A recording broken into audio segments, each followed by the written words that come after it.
Xo'p, ko'pincha bizga tana vaznini kamaytirishga, ozishga qiynalganlar murojaat qilib kelishadi.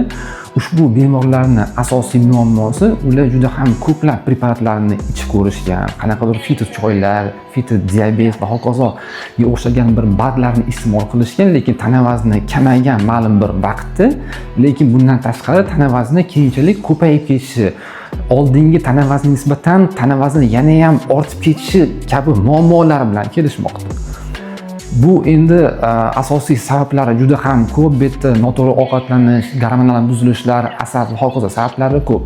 Endi men bunday bemorlarga asosiy murojaatim interval ochlik deb nomlangan dieta usuli bor.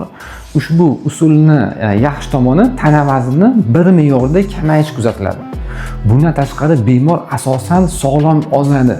Tanadagi shishlar kamayadi, qon bosimi me'yorlashadi. Ba'zi bir bemorlarda semirish evaziga qondagi qand miqdorini ham sekin-asta ko'tarilib kelayotganligi kuzatilayotgan bo'lsa, ushbu interval ochlik dietasida qondagi qand miqdorini ham kamayish kuzatiladi. Xo'p, bu dieta qanday qilinadi, qachon bajariladi degan savollar ko'p. Albatta, bu savollarga biz javob berishga harakat qilamiz. Tez kunlarda bizani kuzatib turinglar, bizga obuna bo'linglar. Rahmat.